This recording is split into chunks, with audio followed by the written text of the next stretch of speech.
Shang-Chi and the Legend of the Ten Rings, released in 2021, introduced audiences worldwide to a fresh set of faces in the Marvel Cinematic Universe, while also featuring established talent that added gravitas and familiarity to this origin story.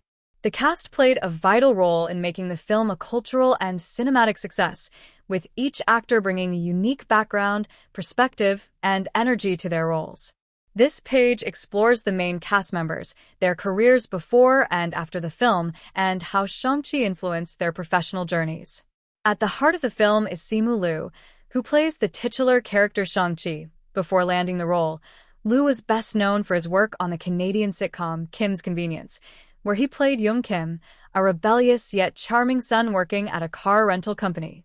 That role earned him a strong fan following and demonstrated his comedic timing and charisma, but Shang-Chi offered him the chance to break out of the supporting role mold and into leading man territory.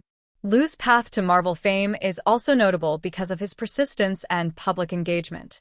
Years before casting even began, Liu tweeted at Marvel, asking when they would consider creating an Asian superhero film.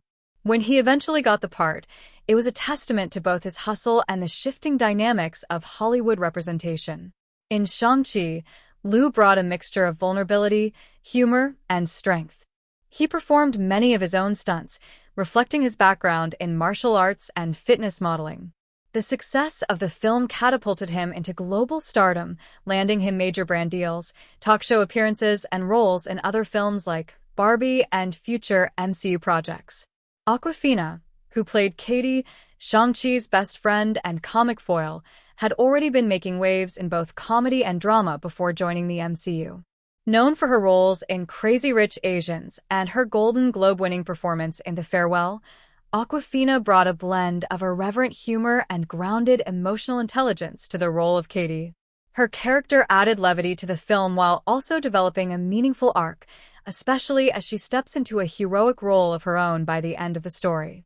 Awkwafina's inclusion in Shang-Chi further cemented her status as a versatile actress who could oscillate between genres. The movie opened doors for her in animation, voice acting, and more leading roles in major Hollywood productions. Tony Leung, who played Wenwu, Shang-Chi's father and the film's central antagonist, brought a deep layer of complexity and prestige to the movie.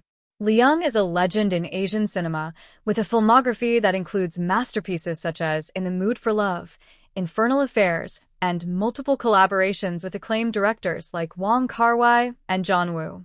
Shang-Chi marked his Hollywood debut, and his portrayal of Wenwu was widely praised for being more than a traditional villain. He infused the role with sorrow, conviction, and humanity, portraying Wenwu as a father driven by love and haunted by loss, rather than a megalomaniac seeking power. Leung's performance brought critical depth to the film, elevating it beyond typical superhero fare. His participation also attracted attention from international film fans, bridging the gap between Hollywood and the Asian cinematic world. Michelle Yeoh, who played Ying Nan, Shang-Chi's aunt and guardian of the mystical village Ta Lo, was another familiar face who helped ground the film with her experience and regal presence. Yeoh, already a global icon from her roles in Crouching Tiger, Hidden Dragon, Tomorrow Never Dies, and Crazy Rich Asians, brought both elegance and authority to her role in Shang-Chi. Interestingly, she had already appeared in the MCU before, playing Aletta O'Gord in Guardians of the Galaxy Volume 2. Her presence in Shang-Chi helped connect the Marvel multiverse, while also symbolizing a torch-passing moment to a new generation of Asian heroes. Post-Shang-Chi, Yeoh's career reached even greater heights, culminating in her historic Oscar win for Everything Everywhere All at Once in 2023. Her appearance in Shang-Chi is often cited as a moment where mainstream American audiences further embraced her legacy. Meng'er Zhang made her film debut as Xialing, Shang-Chi's estranged sister. Unlike many of her co-stars, Zhang was relatively unknown outside of theater circles in China. Her performance surprised and impressed many viewers and critics, as she portrayed a tough, emotionally guarded, and ultimately independent character who balances familial duty with personal ambition. Her dynamic with Simu Liu was key to understanding Shang-Chi's past and emotional scars. Zhang's background in musical theater helped her carry both dramatic and action scenes with precision and confidence. Since the release of Shang-Chi, she has been considered a rising star, and her character is expected to have a larger role in future MCU installments. Florian Munteanu, who played Razor Fist, had previously gained recognition for his role as Victor Drago in Creed II. His physicality and imposing screen presence made him an ideal casting choice for a henchman in the Ten Rings organization. While his character had limited dialogue, Munteanu managed to infuse Razor Fist with a sense of loyalty and purpose that made him more than just a throwaway villain. Shang-Chi expanded his portfolio and established him as a go-to actor for action-heavy roles. Another key cast member is Benedict Wong, who reprised his role as Wong, the Sorcerer Supreme's assistant from Doctor Strange. His cameo, while brief, served to connect Shang-Chi to the larger MCU and set up future storylines. Benedict Wong has consistently provided comic relief and exposition in Marvel films, and his appearance here is no exception. He remains a fan favorite, often praised for his deadpan delivery and chemistry with various leads across the franchise. Together, this cast created a dynamic ensemble that blended fresh talent with seasoned performers, humor with gravitas, and action with introspection. The diversity and chemistry among the actors helped ground the film in authenticity, while also appealing to a global audience hungry for representation and complex storytelling. Each actor brought something unique to the table, and the film's success helped reshape their careers in meaningful ways. Shang-Chi wasn't just a platform for introducing a new superhero. It was a turning point in Hollywood's approach to casting, elevating performers who had long been overlooked and celebrating talents from across continents. The movie demonstrated that a film led by an almost entirely Asian cast could not only compete with blockbuster franchises, but redefine the standards of success in modern cinema. When Shang-Chi and the Legend of the Ten Rings premiered in 2021, it marked a pivotal moment in cinematic and cultural history. More than just another installment in the Marvel Cinematic Universe, it represented a watershed for Asian representation in Western media, a recalibration of long-standing stereotypes, and a catalyst for a wave of cultural introspection, celebration, and transformation. The film's cultural impact extended far beyond its runtime, echoing through social media, educational discourse, entertainment journalism, and political commentary. One of the most immediate and widely recognized contributions of Shang-Chi was its role in confronting and deconstructing Asian stereotypes that had plagued Hollywood for decades. In the past, Asian characters in Western media were often relegated to one-dimensional roles: villains, martial arts masters, nerdy sidekicks, or submissive figures lacking depth and agency. Shang-Chi boldly challenged this legacy by presenting a fully fleshed-out Asian superhero with a nuanced family background, personal struggles, and emotional complexity. The character of Shang-Chi is not defined by his ethnicity alone. Instead, his cultural background enriches his story, without limiting it. His conflicts are both universal, questions of identity, legacy, self-worth, and uniquely cultural, tied to heritage, honor, and generational trauma. This blend allowed for both relatability and cultural specificity, giving audiences a protagonist who could be embraced across demographics. The release of Shang-Chi coincided with a global reckoning on racial justice, particularly amid rising anti-Asian sentiment and hate crimes during the COVID-19 pandemic. For many in the Asian American and Pacific Islander (AAPI) communities, the film arrived as a counter-narrative to the negativity and marginalization they had been experiencing. It offered a source of pride, joy, and visibility during a time of widespread pain and frustration. The hashtag Representation Matters trended heavily during the film's release, as viewers across social media platforms celebrated seeing faces that looked like theirs on the big screen in roles of power, emotion, and heroism. Shang-Chi became a rallying point for a broader conversation about Asian identity in Western culture, not only in terms of entertainment but in politics, education, and business. The film also became a cultural bridge between East and West. It featured significant elements of Chinese mythology, language, martial arts, and spirituality. From the design of Ta Lo, the mythical village steeped in Chinese folklore, to the Mandarin dialect spoken in key scenes, Shang-Chi did not shy away from authentically depicting cultural traditions. It also explored intergenerational tensions, particularly between immigrant parents and their Western-born children, a theme that resonated deeply with the diaspora audience. These layers of authenticity were celebrated as rare in Hollywood blockbusters, and they helped normalize and elevate Asian culture in the global media landscape. Moreover, the film influenced pop culture in numerous ways. Its release sparked a surge in interest in traditional Chinese aesthetics, martial arts history, and East Asian mythology. Online forums, fan art communities, and educational YouTube channels saw increased engagement with topics like Taoist philosophy, dragon symbolism, and the legacy of wuxia films. Fashion trends inspired by the movie's costumes and color schemes became visible in cosplay and fan conventions.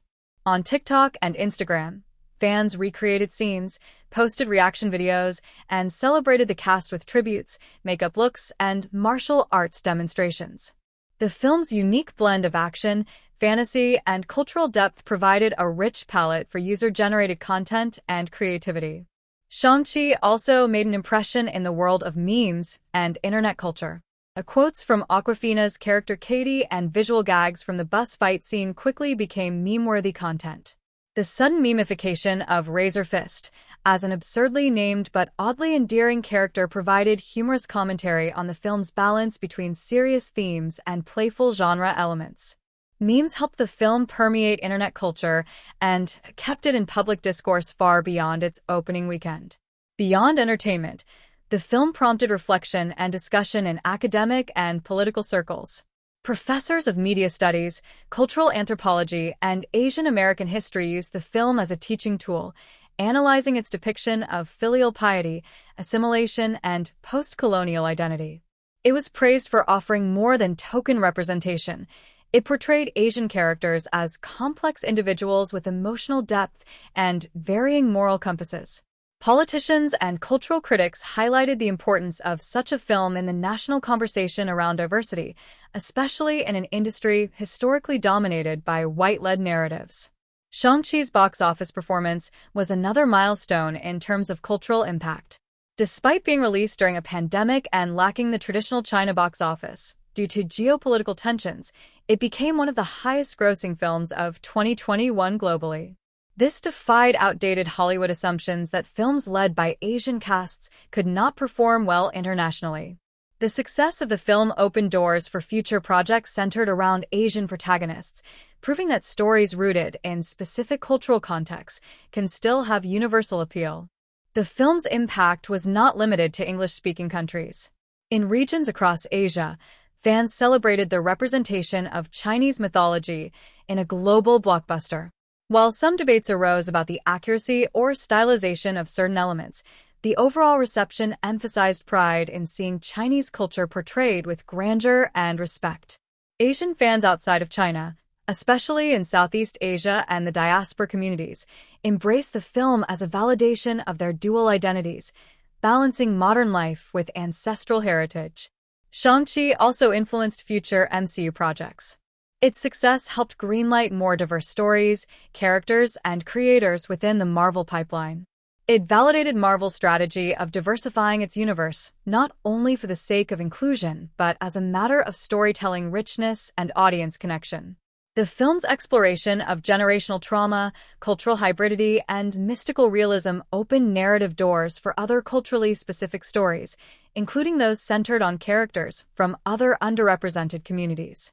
Furthermore, the film contributed to the normalization of bilingualism and code-switching in mainstream cinema. Characters in Shang-Chi move fluidly between English and Mandarin, reflecting how real-life multilingual families communicate. These linguistic choices weren't framed as exotic or confusing, but as natural parts of the characters' identities. This subtle yet powerful choice challenged the dominance of English-only dialogue in Western films and empowered filmmakers from other cultures to embrace linguistic authenticity. On a symbolic level, Shang-Chi's release just after the 2020s global wave of social change, ranging from Black Lives Matter to Stop Asian Hate, positioned it as part of a larger movement toward equitable storytelling. The journey of bringing Shang-Chi and the legend of the Ten Rings to life was as compelling as the story depicted on screen. The film represented a major undertaking for Marvel Studios, not just in terms of introducing a new character into its sprawling cinematic universe, but in doing so with cultural nuance, authenticity, and a fresh visual and narrative approach. The behind-the-scenes development of Shang-Chi involved a blend of creative risks, logistical challenges, visionary direction, and a commitment to representation that shaped the final product. This chapter explores the lesser-known aspects of the film's creation, including casting decisions, production design, directorial vision, location choices, technical innovations, and on-set stories from the crew and cast. Development of Shang-Chi began years before its 2021 release.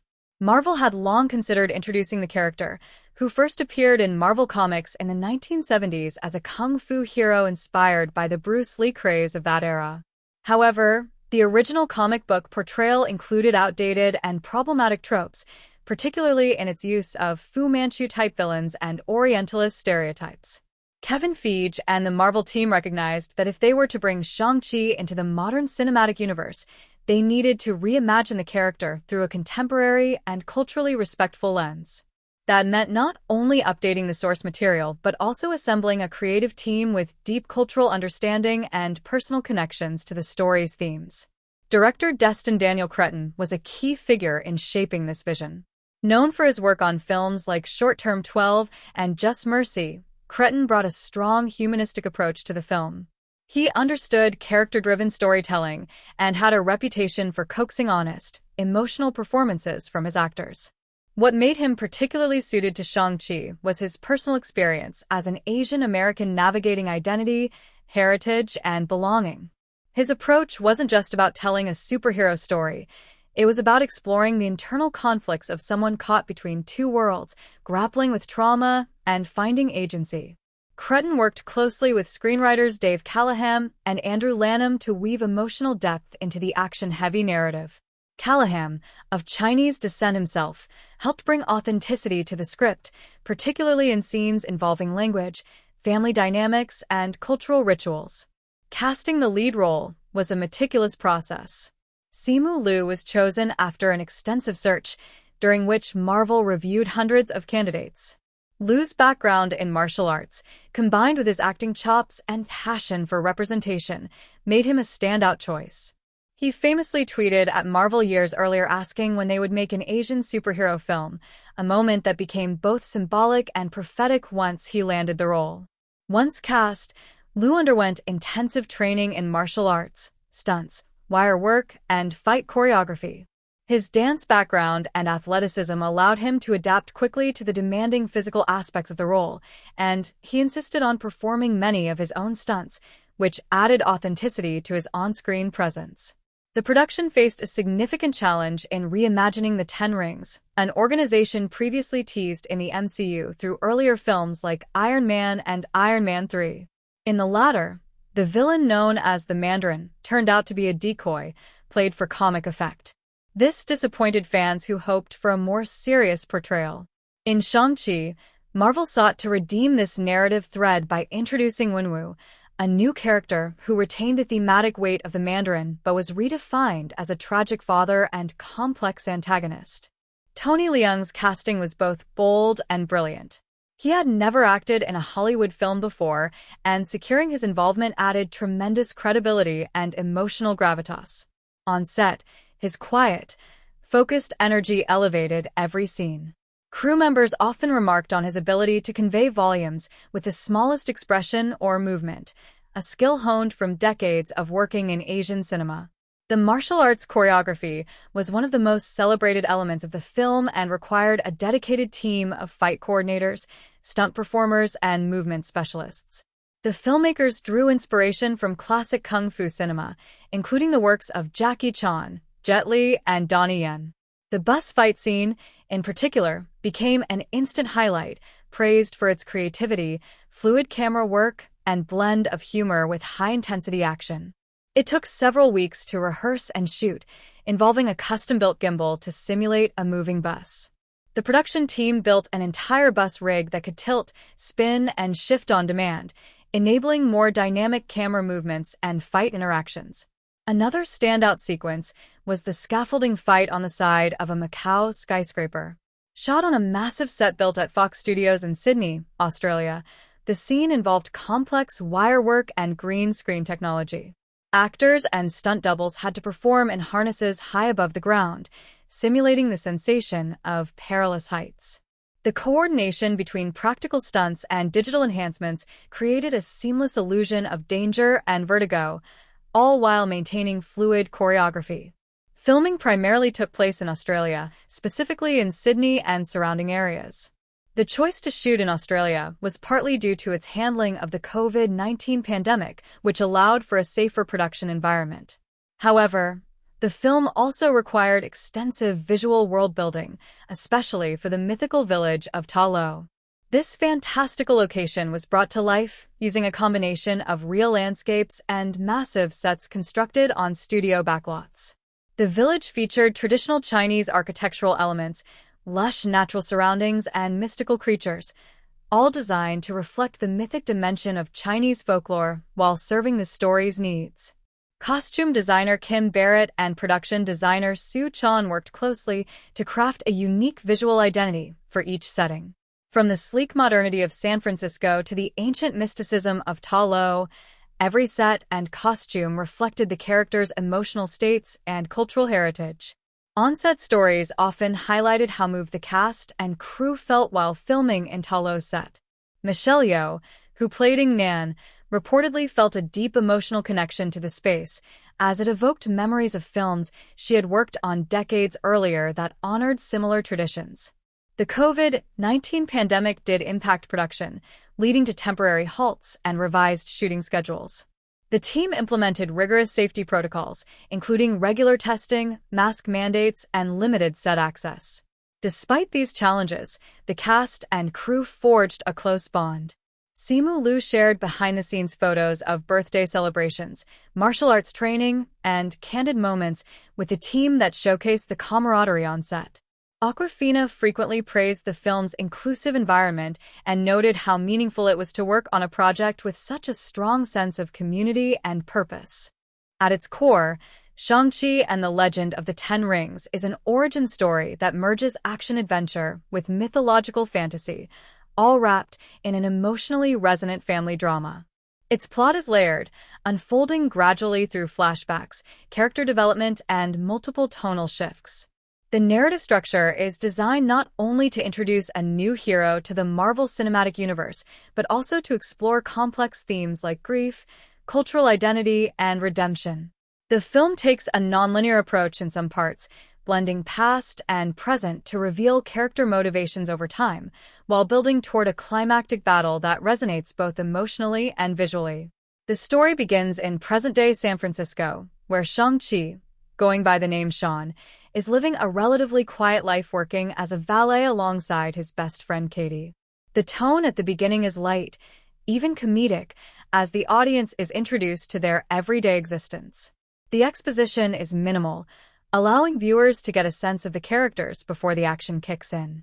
The early scenes are filled with slice-of-life banter and provide insight into Shang-Chi's attempt to assimilate and distance himself from his past.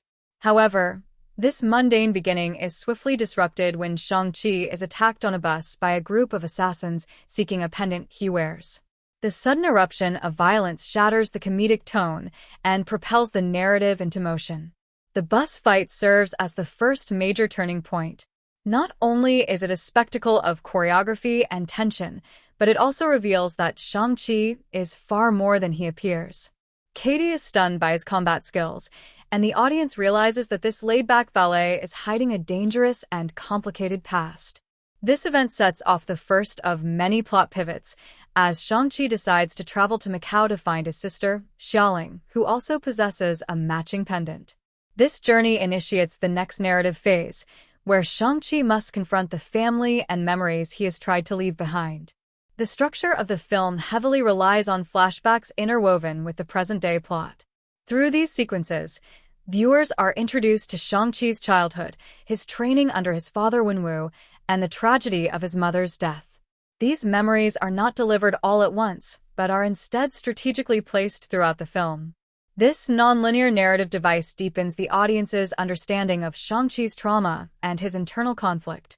Rather than telling a straightforward chronological tale, the film allows the past to bleed into the present, making Shang-Chi's character arc feel more authentic and layered. One of the major structural pivots occurs when Wenwu captures Shang-Chi, Katie, and Xiaoling and takes them to his compound. At this point, the story slows down to explore Wenwu's motivations and worldview. Wenwu believes his deceased wife is calling to him from Ta Lo, and he is determined to reunite with her, even if it means destroying the village to do so. This emotional delusion introduces a morally complex antagonist who is not evil for the sake of it, but instead driven by grief and longing. His motivation provides a unique dimension to the narrative, grounding the fantastical elements in very human emotions. Here, the film begins to shift into high fantasy, preparing the audience for the mystical realms to come. The journey to Ta Lo represents another key narrative transition. Up to this point, the story has been rooted in action and family drama. When the characters arrive in the mythical village, the tone becomes more dreamlike and mythical. Ta Lo is a place untouched by time, filled with magical creatures, vibrant landscapes, and ancient traditions. The introduction of Ying Nan, Shang-Chi's aunt, serves both as a guide for the characters and as an exposition device for the audience. Through her, we learn the stakes. Wenwu's actions could unleash a soul-devouring creature known as the Dweller in Darkness, who manipulates people through grief and illusion. This revelation shifts the story from a family conflict to a battle for the fate of an entire realm. As the third act approaches, the narrative accelerates. The characters prepare for the inevitable conflict with Wenwu and his Ten Rings organization. Unlike many Marvel films, the third act battle in Shang-Chi is not merely an explosive showdown but also a culmination of multiple character arcs. Shang-Chi must confront his father not just as an enemy, but as the source of his trauma and identity crisis. Xiaoling also emerges as a full participant in the conflict, finally stepping out of her brother's shadow and asserting her own strength. Katie, previously comic relief, plays a critical role in the battle, finding purpose and agency.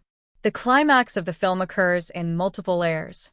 On one level, it's a physical battle between Shang-Chi and Wenwu, where the Ten Rings, mystical weapons that represent both power and legacy, are central. During their final fight, Shang-Chi gradually gains control of the rings, symbolizing his ability to inherit power without becoming his father. This transfer of power visually and thematically marks the moment when Shang-Chi steps fully into his role as a hero. On another level, the climax involves the emergence of the Dweller in Darkness, a massive, otherworldly creature that requires both the villagers and the Ten Rings fighters to unite.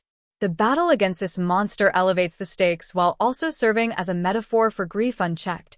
It feeds on sorrow, and only unity and courage can defeat it. The resolution of the film is surprisingly meditative. After Wenwu's death, Shang-Chi and Katie return to San Francisco and try to process what they've experienced. Their mundane lives resume, but the narrative subtly emphasizes that they've been irrevocably changed. The final scene with Wong, who pulls them into a new mission, sets up their future roles in the MCU, but the tone remains grounded. Unlike some other Marvel films that end with a bang, Shang-Chi concludes on a note of transformation and reflection. Narratively, the film's strength lies in how it blends genres. The first act is almost a buddy comedy wrapped in mystery. The second act shifts to family drama and martial arts spectacle.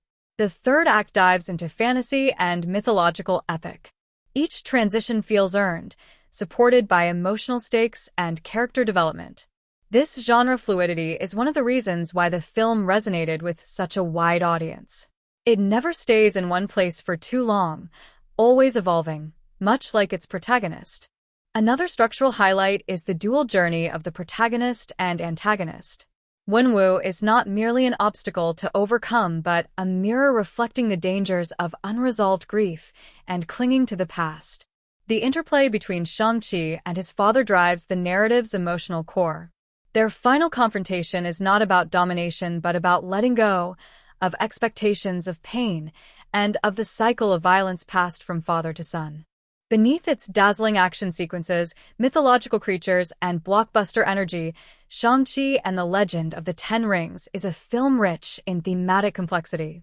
It's not merely a superhero origin story, it's an emotional journey through identity, family trauma, power, legacy, and the search for self in a world shaped by expectations and inherited pain. These themes are intricately woven into the film's narrative, visuals, character development, and even its choreography. Through a careful layering of symbolic elements and motifs, the movie invites viewers to reflect not just on the battles waged on screen, but also the internal battles we all carry. One of the most central themes is identity and duality. Shang-Chi is introduced as a young man hiding from his past, living under an Americanized name, Sean, and trying to blend into a life of obscurity. This initial duality between the man he presents to the world and the one forged by years of training and family trauma sets the foundation for the film's central conflict. Shang-Chi doesn't just have to defeat external enemies, he has to reconcile who he was raised to be with who he wants to become. This identity struggle is something that resonates deeply, especially with individuals caught between cultures, immigrants, diaspora communities, or anyone who has ever felt the need to wear different faces in different settings. The character's journey from hiding to embracing his past, without being defined by it, is a powerful metaphor for self-acceptance. This internal conflict is mirrored in the symbolism of the Ten Rings themselves. As physical objects, the rings are sources of immense power. But they're also symbolic of the father's legacy, control, and burden. Wenwu uses the rings as extensions of his will, dominance, and immortality. They are a part of him, a visible symbol of everything he's built and refused to let go. When Shang-Chi ultimately takes control of the rings, the visual language changes. Their movement becomes more fluid, expressive, and almost dance-like. This contrast symbolizes a generational shift. Whereas Wenwu used them as tools of conquest, Shang-Chi wields them with a balance of strength and grace.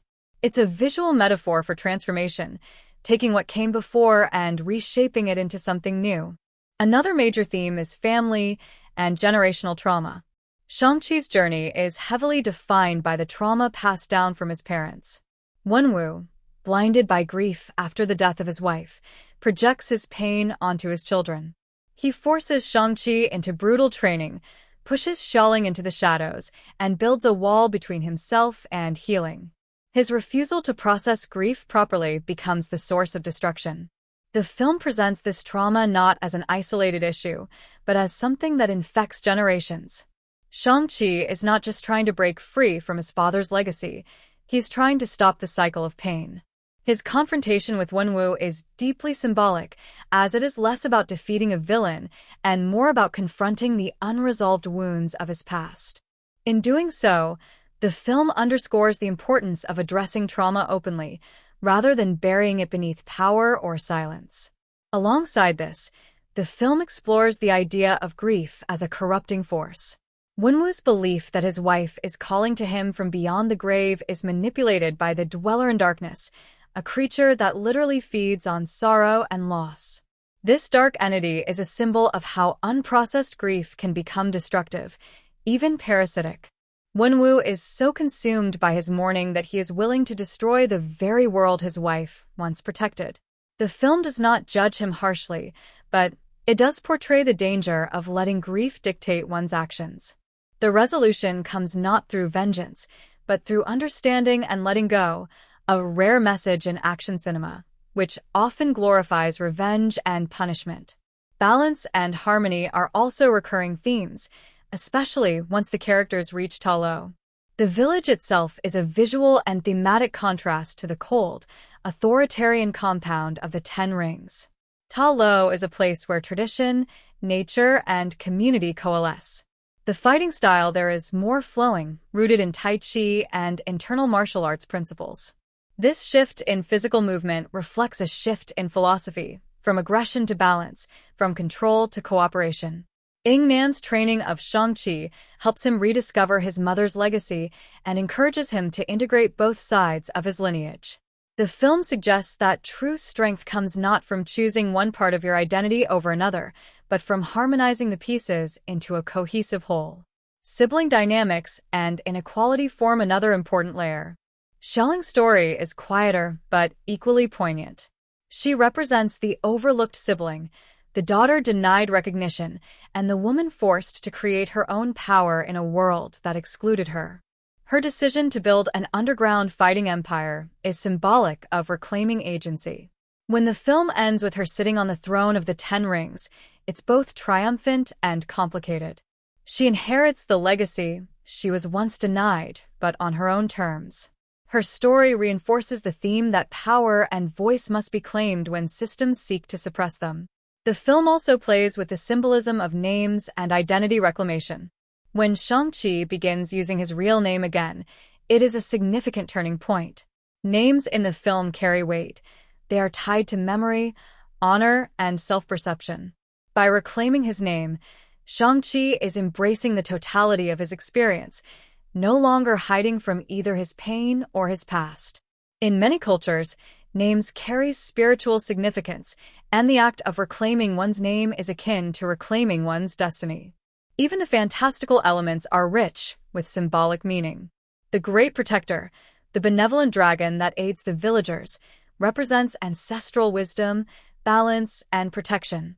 Its design diverges from Western dragons, emphasizing the film's cultural roots.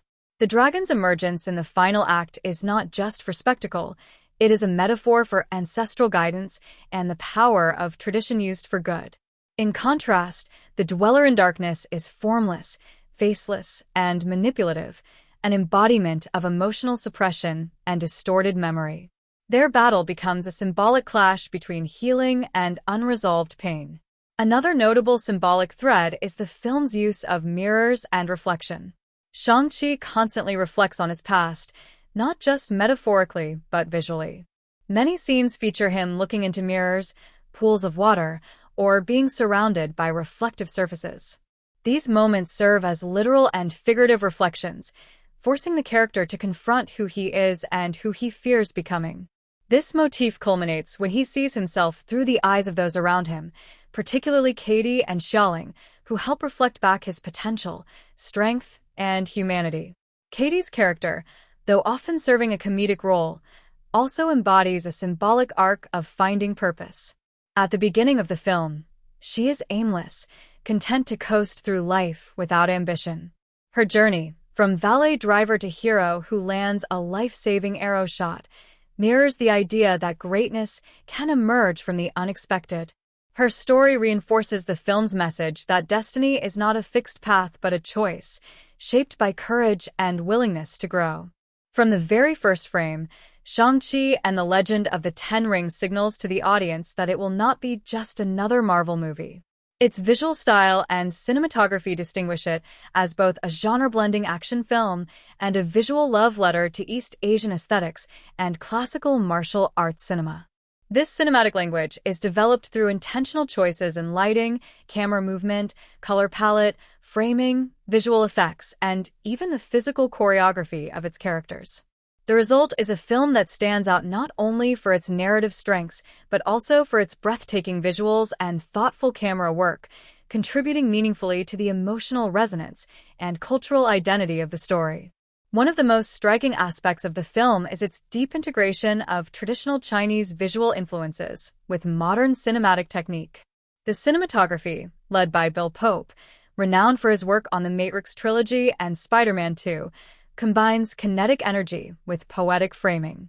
Pope brought his signature fluidity and visual dynamism to Shang-Chi, creating a visual language that shifts depending on the narrative moment, location, or character development. Each act of the film has a distinct visual tone, allowing the audience to subconsciously feel the shifts in emotional and thematic weight. In the opening scenes, the film uses soft lighting, wide-angle shots, and elegant slow motion to portray the courtship of Wenwu and Ang Lee in the magical village of Ta Lo. Their dance-like martial arts battle is filmed more like a romantic ballet than a fight, with floating camera moves and nature elements, falling leaves, shifting light, working in harmony with the choreography. The colors are warm and earthy, dominated by lush greens, gentle browns, and soft whites, evoking a sense of serenity and magic. This peaceful imagery sharply contrasts with the colder, darker tones used in later depictions of Wenwu's compound and his violent past. The contrast serves not just to differentiate time and place, but to visualize the internal duality within Shang-Chi himself. The San Francisco sequences, where Shang-Chi lives under his alias Shan, are presented with a grounded, realistic visual tone. The lighting here is naturalistic and muted, reflecting the banality of the life he has chosen to live. But even in these scenes, moments of visual flair are used strategically, especially in the bus fight sequence. This scene, one of the film's most celebrated, showcases masterful cinematography and coordination between camera movement and action choreography. The camera glides through the bus in long takes, weaving between characters and objects with agility. Wide shots are used to highlight the complexity of the fight choreography, while tracking shots keep the energy moving forward. Windows, poles, and narrow confines create visual tension, while the shifting balance of the vehicle adds an extra layer of instability. The urban color palette, neon signs, muted grays, flashes of red, creates a gritty, kinetic environment that still retains visual coherence. In the Macau Fight Club sequence, the cinematography shifts again. This scene is bathed in harsh, artificial lighting, with strong blues, reds, and purples dominating the frame. The color contrast not only amplifies the surreal, underground atmosphere but also reflects the chaotic nature of the setting. This is a world that thrives on spectacle and danger. The framing here often isolates characters against vibrant backgrounds or glass, symbolizing the emotional and physical barriers between them. One particularly memorable shot captures Shang-Chi mid-fight on scaffolding outside the building, with a glowing cityscape behind him. The vertical camera movement emphasizes the dizzying heights and peril, while also creating a visual metaphor for Shang-Chi's precarious relationship with his past, climbing, clinging, and risking everything. When the characters arrive at Wenwu's compound, the film's color and lighting shift again, this time toward deep shadows and symmetrical compositions. The compound is framed with high angles and long corridors, symbolizing control, legacy, and surveillance. Wenwu's scenes are frequently filmed with a static camera and symmetrical shots, reinforcing his authority and emotional rigidity. He is often lit from behind or from above, casting his face in partial shadow, making him appear mythic and unreachable. These cinematographic choices are subtle, yet they greatly enhance the audience's perception of the power dynamics between father and son. Perhaps the most visually ambitious section of the film is the third act, set in the mystical village of Ta Lo and the surrounding bamboo forest and lake. The cinematography here becomes more painterly, almost reminiscent of traditional Chinese landscape art. Wide establishing shots show vast, rolling mountains, water glistening under soft lighting, and dragons moving fluidly through clouds and mist. The use of light becomes symbolic. Warm light floods scenes of healing and acceptance, while colder tones signify threat or doubt. The final battle, though packed with visual effects and fantastical creatures, retains a sense of visual clarity and focus because of Pope's direction. Rather than letting the screen become overrun by CGI, the camera remains anchored in character-driven moments, close-ups during emotional decisions, steady shots during critical transformations. Lighting is used not just for atmosphere but for symbolism. Throughout the film, transitions between light and dark are tied to character decisions. Shang-Chi is often lit in soft half-shadows when facing inner conflict, gradually moving into full light as he embraces his true self. Wenwu's scenes frequently feature harsh backlighting or flickering candles, suggesting both his grandeur and his fragile grasp on reality. Katie, by contrast, is often in open, brightly lit settings, symbolizing her groundedness and role as a tether for Shang-Chi. Color symbolism also plays a powerful role in the film's visual storytelling. Red is a recurring motif, used in Shang-Chi's costume, the Ten Rings branding, and various significant moments. In Chinese culture, red symbolizes good fortune, vitality, and celebration, but it also represents blood and danger. This dual meaning parallels Shang-Chi's journey, where power and heritage are both gifts and burdens. Gold and teal are also prominent, especially in the final battle. Shang-Chi's use of the rings causes them to glow gold, in contrast to Wenwu's blue-tone version of the same weapons. This visual dichotomy reinforces the ideological split between father and son. Wenwu uses power as control. Shang-Chi uses it for balance and protection. Framing is another subtle, yet impactful element. Characters are frequently framed within doorways, archways, or windows, particularly when grappling with moments of decision or transition. These frames within frames evoke a sense of thresholds, points of change or revelation. When Shang-Chi watches his mother dance fight in a memory, he is framed by tall grass and trees, suggesting both isolation and awe. When he confronts his father in the compound, they are framed face-to-face in a corridor lined with pillars, giving the confrontation a mythic, almost operatic feel. The audio landscape of Shang-Chi and the Legend of the Ten Rings plays a vital role in shaping the emotional and cultural fabric of the film. From the thundering beat of martial arts sequences to the subtle ambience of mystical forests, every sound in the movie is intentionally crafted to enhance storytelling. Soundtrack and sound design are often unsung heroes in cinematic experiences, but in Shang-Chi, they are front and center, intertwining with visuals and narrative to elevate the story's impact on both a visceral and emotional level. The film's score was composed by Joel P. West, who had previously collaborated with director Destin Daniel Cretton on several indie films. This continuity between director and composer is important, as it fostered a shared vision for how sound should accompany the film's unique tone. West approached the score with sensitivity to both the grandeur of a Marvel film and the intimacy of a character-driven journey rooted in Chinese culture. He composed a soundtrack that seamlessly blends orchestral grandeur with traditional Chinese instrumentation, creating a musical identity that is as hybrid as the protagonist's personal journey. At the heart of the film's musical themes is the tension between East and West, tradition and modernity. West's score reflects this duality by mixing Western orchestral instruments, such as strings, horns, and percussion, with traditional Chinese instruments like the guzheng, a plucked zither, eru, a two-stringed bowed instrument, and dizi, a Chinese bamboo flute. These instruments are not merely decorative, they are thematically purposeful. When Shang-Chi is reconnecting with his heritage, the Chinese instrumentation swells. During moments of conflict with his father or connection with his mother's memory, these instruments guide the audience emotionally, drawing them into Shang-Chi's internal world without the need for dialogue. One of the most emotionally powerful themes in the film is Shang-Chi's leitmotif, a recurring musical phrase that evolves as he evolves. In early scenes, this motif is restrained and subtle, often layered beneath heavier orchestrations or urban sounds, suggesting Shang-Chi's dormant identity. As he begins to embrace who he truly is, the motif grows more prominent, eventually taking center stage during the film's climactic scenes, where it is presented in full with rich strings and expressive air solos. This musical progression mirrors his narrative arc, offering a nonverbal but deeply emotional reinforcement of his transformation.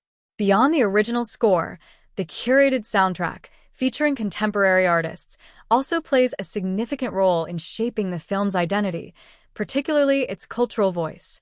The film's music supervisors, in collaboration with 88 Rising, curated an album that includes artists from across the Asian diaspora, including Rich Brian, Nicki, Saweetie, Anderson .Paak, DJ Snake, and more.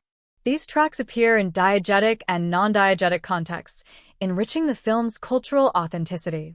For example, the inclusion of Run It during the scaffolding fight scene in Macau adds adrenaline and modernity while anchoring the film in a space that feels young, fresh, and global.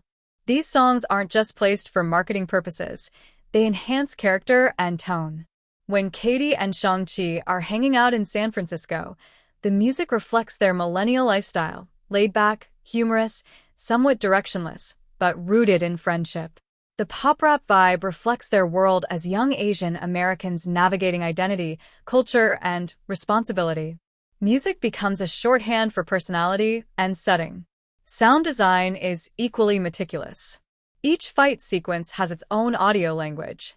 The bus fight in San Francisco is filled with the chaotic layering of screeching tires, shattering glass, punches landing against metal, and the low thud of combat hits. The audio isn't just loud, it's layered with clarity, giving the audience an intimate sense of space, danger, and momentum. The careful balance between Foley sound effects and musical score ensures that the viewer never feels overwhelmed or disoriented, even as the action escalates.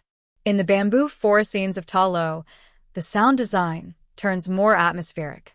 Wind rustling through leaves, birds calling in the distance, and the gentle patter of footsteps on soft earth create a sonic space that feels spiritual and alive. The mystical creatures that populate Ta Lo, such as the faceless Morris, are given unique sound profiles that make them feel tangible.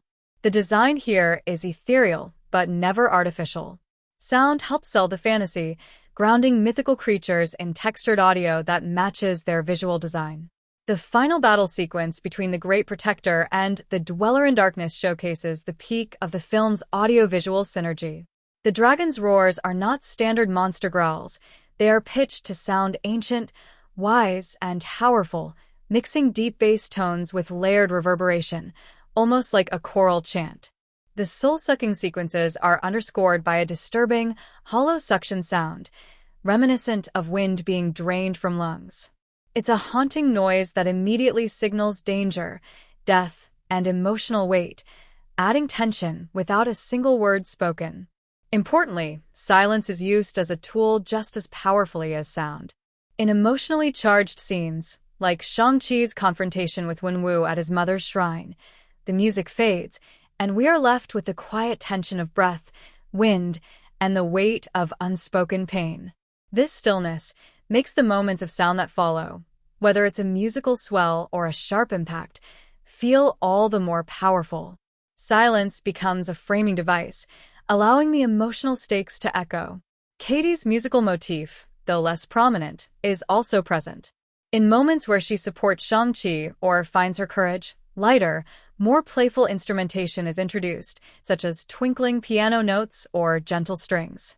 These moments help elevate her character from comic relief to meaningful participant in the journey. The song that plays during her crucial archery shot at the climax is triumphant but not overbearing, signaling her emotional growth without undermining the scene's tension. Dialogue clarity is also a subtle but vital aspect of the film's sound design. In a film that balances English and Mandarin, care was taken to ensure that neither language felt diminished.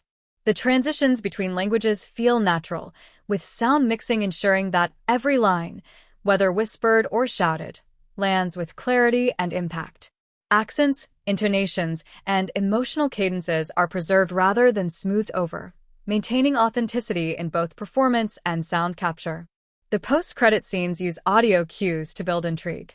As the mysterious energies of the Ten Rings are analyzed by Wong, Bruce Banner, and Carol Danvers, the score shifts into a more enigmatic tone, incorporating distant metallic ringing and low, pulsing bass notes, suggesting mystery and deeper connections to the broader Marvel universe. These musical choices plant seeds for future stories while maintaining a tonal link to what came before. When Shang-Chi and the Legend of the Ten Rings was released in September 2021, it faced a complex set of expectations. As the first Marvel film centered around an Asian superhero and featuring a predominantly Asian cast, it bore the weight of cultural representation, genre innovation, and box office performance during a pandemic-stricken global film industry. Despite these challenges, the film emerged as both a critical and commercial success, igniting conversations around representation, identity, and the evolution of superhero cinema. However, like any major release, it also received its share of criticism, ranging from pacing issues to debates about its third-act structure. The reception to Shang-Chi offers insight into how audiences and critics perceive progress in entertainment, as well as what they expect from a film that sits at the intersection of cultural storytelling and blockbuster spectacle. On the critical side, Shang-Chi received overwhelmingly positive reviews. Critics praised its energetic fight choreography, heartfelt performances, and refreshing approach to origin storytelling. Reviewers noted that Simu Liu brought charm, vulnerability, and relatability to the title role, while the supporting cast, particularly Tony Leung as Wenwu, added gravitas and complexity. Many reviews highlighted the film's ability to balance humor with emotional depth, especially through the relationship between Shang-Chi and his father. Critics also applauded the film's visual language, including its use of traditional martial arts choreography and influences from classic Hong Kong cinema. The action sequences received near-universal acclaim. From the kinetic bus fight in San Francisco to the high-rise scaffolding battle in Macau, reviewers pointed out that the choreography felt more grounded and inventive than many recent Marvel entries. These sequences were often compared favorably to the golden era of Jackie Chan and Jet Li films, with praise directed at the filmmakers for allowing the audience to actually see and follow the fights without being overwhelmed by editing or digital effects. The choreography was described as fluid, clear, and emotionally motivated rather than being just spectacle for spectacle's sake. Cultural representation was another area where the film earned praise. For many viewers and critics, the inclusion of Mandarin dialogue, mythological references, and a cast of Asian descent was not just a milestone, it was deeply personal. Critics wrote about the sense of validation and pride that came with seeing characters who looked like them take center stage in a major Hollywood production. Themes of generational trauma, diaspora identity, and the struggle to balance heritage with assimilation resonated with many, especially Asian American viewers. The film avoided falling into many of the stereotypes that have historically plagued Hollywood's portrayal of Asian characters. Instead, it created nuanced, layered individuals with motivations that transcended cultural tropes. However, the film was not without criticism. A common critique centered around the third act of the film, which many felt relied too heavily on CGI and large-scale battle spectacle. Some viewers believed that the intimate father-son conflict between Shang-Chi and Wenwu, arguably the emotional core of the film, was overshadowed by the sudden introduction of magical creatures, soul-sucking monsters, and a massive dragon fight. While the visual effects were praised for their quality, critics argued that the narrative focus became diluted in the final 20 minutes, trading emotional tension for fantasy overload. There was a sense among some reviewers that the film was most powerful when it stayed grounded in character-driven conflict, and less effective when it leaned into standard Marvel third-act formula. Another area of debate was the pacing. While the first two acts were generally considered well-balanced and engaging, some critics felt that the backstory-heavy middle act dragged at times. The transition from present-day action to extended flashbacks and exposition in the village of Ta Lo was seen by some as slowing the narrative momentum. While these scenes were crucial for understanding Shang-Chi's emotional history and the film's mythological elements, they came with a shift in tone and energy that didn't resonate equally with all viewers. Despite these critiques, the general audience response was highly positive. Audiences gave the film high marks on user-driven platforms and praised its blend of humor, action, and heart. The chemistry between Simu Liu and Awkwafina was particularly well received, with many noting that their friendship felt genuine and refreshing compared to the typical romantic subplots in superhero films. Awkwafina's comedic timing was highlighted as a bright spot, providing levity without undermining the film's more serious themes. Viewers also connected with Shang-Chi's inner journey, his reluctance to embrace a legacy tied to violence and control, and his eventual realization that his power could be redefined by intention, not inheritance. The film also performed impressively at the box office. Released amid the ongoing COVID-19 pandemic and without a simultaneous streaming release, Shang-Chi surpassed expectations and set Labor Day weekend records in the United States. It quickly became one of the highest-grossing films of 2021, especially notable given the cautious return to theaters at the time. The film's financial success was widely interpreted as a win for theatrical releases and proof that audiences were still eager to see fresh stories on the big screen, particularly when those stories reflected underrepresented perspectives. Award recognition followed, though the film did not sweep major categories in traditional award circuits. It was nominated for and won several accolades related to action choreography, visual effects, and diversity in film. Its presence at various film festivals and industry roundtables helped spotlight Asian talent and creatives in the entertainment industry, contributing to a broader conversation about representation in Hollywood. The film also received nominations at mainstream award shows for visual effects and production design, though some felt it was underappreciated in categories such as acting and directing. In the online and social media space, Shang-Chi inspired a wave of fan engagement, discussion, and celebration. Memes, fan art, cosplay, and commentary proliferated across platforms. Fans dissected scenes, shared their emotional reactions, and discussed the cultural symbolism embedded throughout the film. Hashtags related to the film trended globally, and the character of Shang-Chi quickly became a fan favorite within the Marvel Cinematic Universe. This engagement helped maintain the film's momentum long after its theatrical run, eventually boosting its popularity on streaming platforms.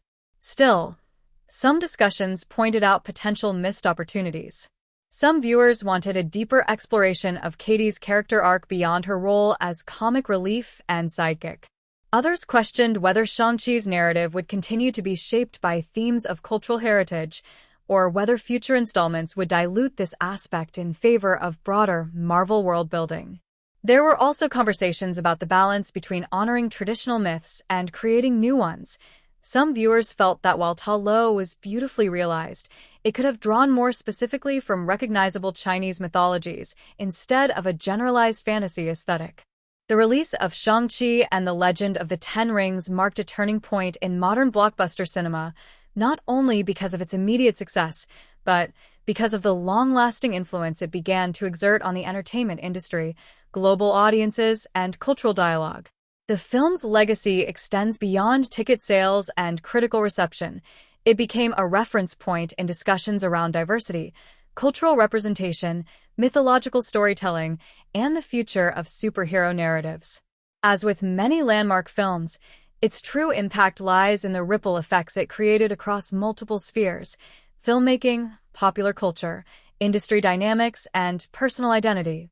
One of the clearest aspects of Shang-Chi's legacy is how it expanded the Marvel Cinematic Universe's cultural footprint. Before this film, the MCU had touched on global stories, but had never fully centered a narrative around an Asian lead with a mostly Asian ensemble. Shang-Chi changed that, proving to both studio executives and audiences that stories rooted in non-Western cultures could be commercially viable and artistically resonant on a global stage.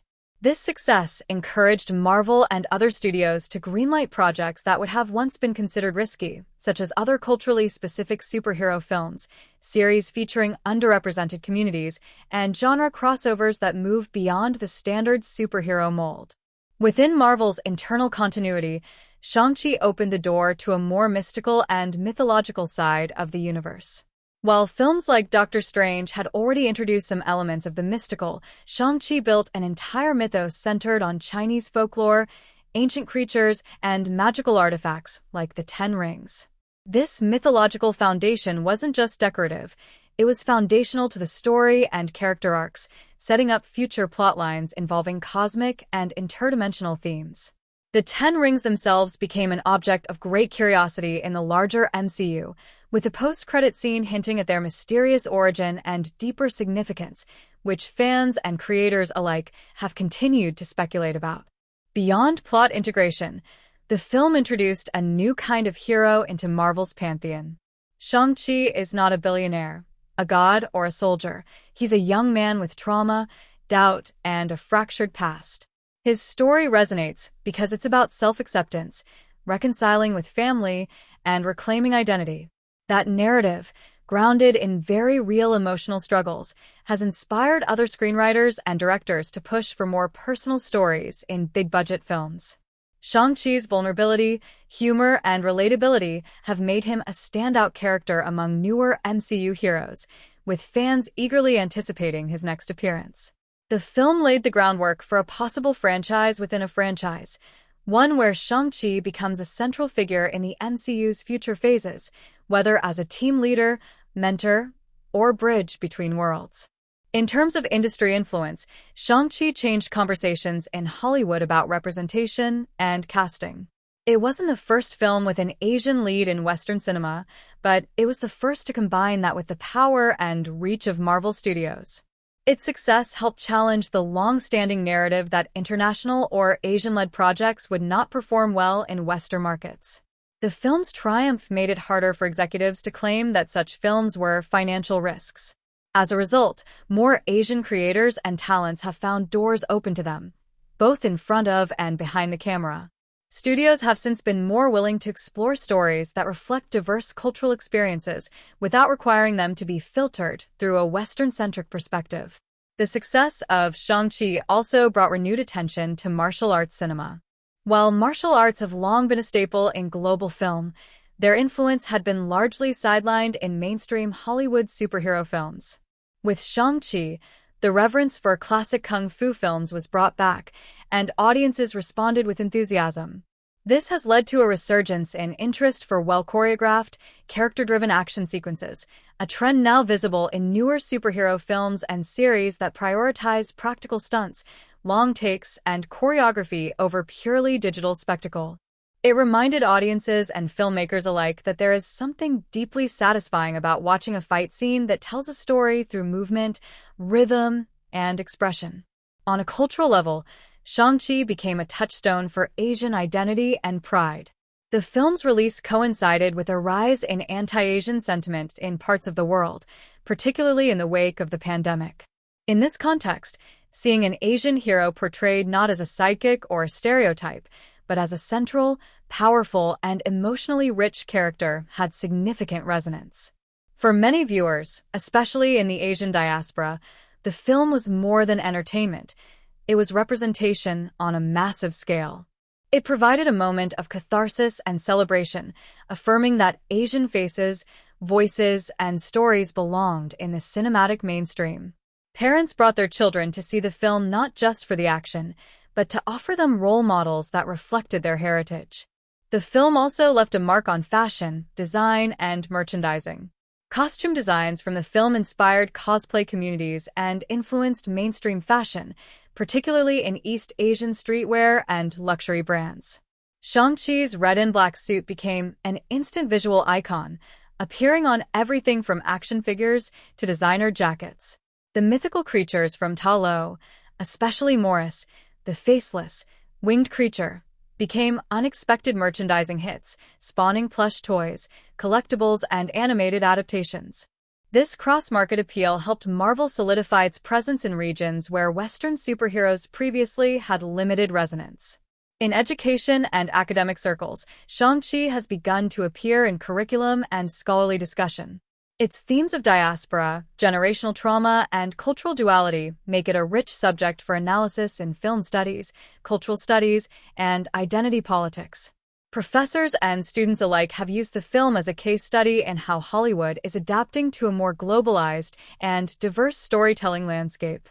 It has been analyzed not only for its content but for what its production, release strategy, and reception reveal about evolving audience expectations and media consumption patterns. Perhaps one of the most enduring legacies of Shang-Chi is that it didn't just tell a story, it invited participation. Fans created art, music, analysis videos, blogs, and social commentary inspired by the film. Online communities formed around breaking down its symbolism, choreography, and deeper meanings. The film helped foster a sense of belonging and community among people who had rarely seen themselves reflected in superhero narratives. This kind of audience engagement is increasingly vital in today's media landscape, where connection to content often extends far beyond the cinema. The audience response to Shang-Chi and the Legend of the Ten Rings reveals a rich and multifaceted dialogue between the film and the viewers, spanning emotional resonance, cultural significance, and personal identity. This film reached a diverse audience that included longtime Marvel fans, newcomers to superhero cinema, members of the Asian diaspora, and global viewers eager for fresh storytelling. The ways in which people internalized and interpreted the film highlight how it transcended its genre boundaries to become something more, a mirror reflecting personal and collective experiences, as well as a catalyst for broader cultural conversations. One of the most common reflections among audiences was the sense of validation and representation that Shang-Chi provided. For many Asian and Asian American viewers, seeing a superhero who looked like them, spoke some of their languages, and wrestled with themes familiar to their experiences, was profoundly moving. It was not just about visibility, but about nuance. The characters felt real, flawed, and relatable rather than caricatures or stereotypes. This representation resonated deeply for individuals who had grown up consuming media that rarely centered Asian identities in mainstream narratives. The film gave them a chance to see themselves as heroes, not just side characters or background figures. Many audience members connected strongly with the film's exploration of family, identity, and legacy. Shang-Chi's journey to reconcile his complicated relationship with his father Wenwu echoed universal themes of intergenerational conflict and the struggle to define oneself outside inherited expectations. This emotional core resonated across cultural lines, allowing people from various backgrounds to empathize with the character's pain, hope, and growth. Parents, in particular, reported feeling moved by the film's portrayal of parental love tangled with fear and control, a dynamic many recognized from their own lives. The film's emphasis on breaking cycles of violence and forging new paths struck a chord with viewers seeking stories of healing and empowerment. In terms of generational impact, younger viewers often embrace Shang-Chi as a relatable figure, a modern hero grappling with the pressure of family traditions and the desire to forge an independent identity. The way the film portrayed the balance between respecting heritage and carving one's own path spoke directly to millennials and Gen Z audiences navigating similar challenges in a globalized world. Many expressed appreciation for the film's lighthearted moments and humor, especially the dynamic between Shang-Chi and his best friend Katie, which helped ground the story in everyday realities. This blend of action, comedy, and heartfelt drama created a viewing experience that felt accessible and authentic. International audiences brought their own reflections, often appreciating the film's visual celebration of Asian cultures and mythology. Viewers in Asia, Southeast Asia, and other regions noted the significance of seeing familiar cultural elements highlighted in a blockbuster film, even as they debated the film's interpretation of those elements. The release of Shang-Chi sparked discussions about cultural authenticity and the complexities of diasporic identity. For many, it was inspiring to witness a Hollywood film that acknowledged and celebrated aspects of Chinese culture and mythology, albeit with creative liberties. This sparked renewed pride in cultural heritage, as well as curiosity and dialogue among younger generations about their roots.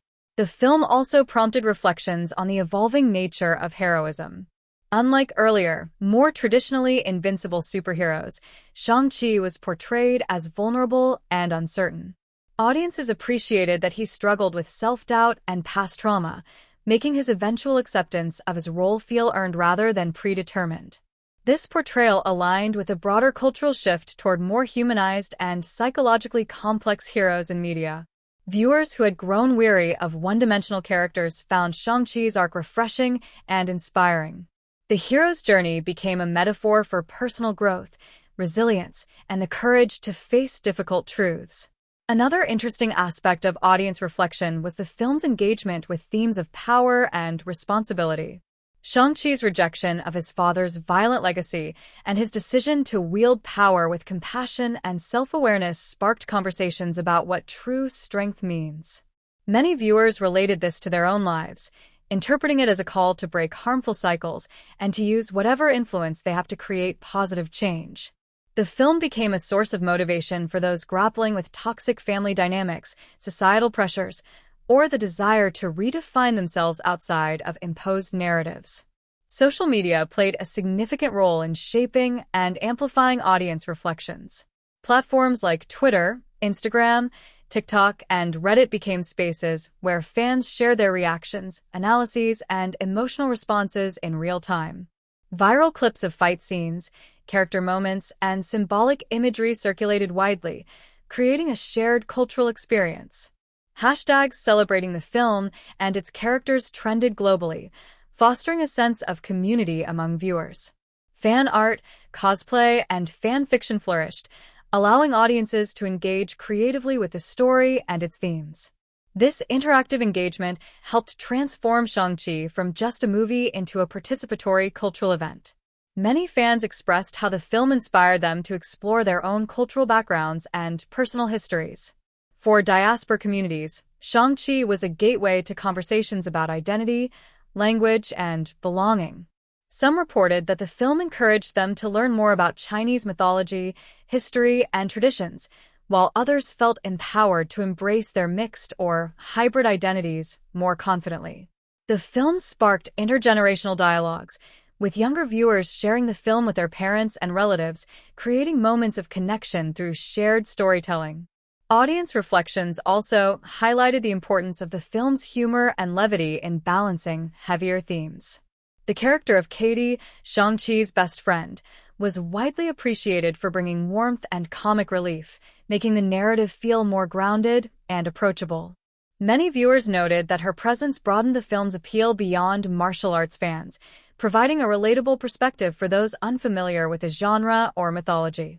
This balance between drama and humor helped the film avoid feeling too heavy or didactic, making it an enjoyable experience for a broad audience.